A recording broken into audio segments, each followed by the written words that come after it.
si MMDA Traffic Control Center on duty. Christian Valero po sa lagay ng traffic. Dito po particularly sa EDSA northbound sa may bandang White Plains area. Good morning, Christian. Good morning! Yes po, magandang umaga po sa ating mga galang-galang na Anchor, Sir Ted Pailan at DJ Chacha at gindi po sa ating mga tagapakinig. At Sir Ted, sa mga oras ito, nakakaranas po tayo ng mabigat talaga na daloy ng trapiko. At medyo dumadagdag na rin po yung participants dyan po sa may area ng White Plains.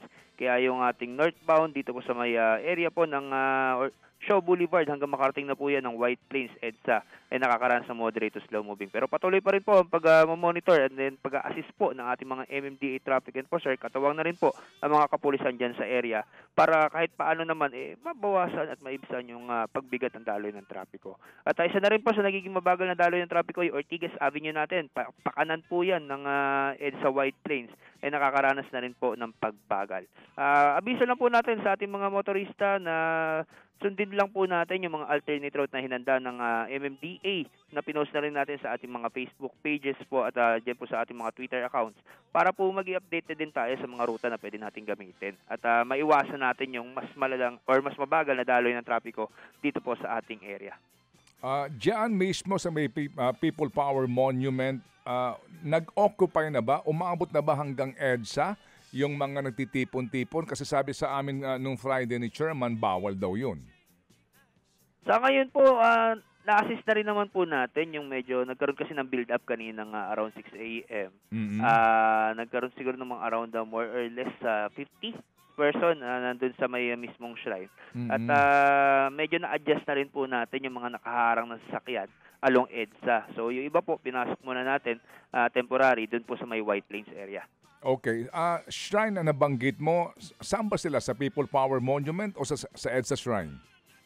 Sa People's Power Monument po. Pero po ngayon po kasi cleared na po sila doon sa area.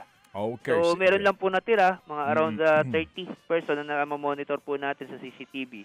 Pero hindi naman po sila nagiging dahilan din ng pagbagal doon sa area. Okay. Sige. So sa ngayon, slow moving itong northbound. Yes po, medyo nag-aaroon din tayo ng slow moving dahil po sa volume ng sasakyan na dumadaan dyan. Oo. Yung southbound, ganun din, slow moving din kasi nga ngayon ay prime time, no? Opo, sa southbound naman natin, medyo nagiging mabagal din po yung New York Avenue hanggang makarating yan ng Connecticut, lalo yung mga papasok din sa eskwelahan. Okay, sige. Sa may bandang grandstand ba sa Luneta area, meron ka bang report? Meron po tayong monitoring dito sa may grandstand kung saan patuloy pa rin po talaga yung pagdating din ng mga tao dyan sa area.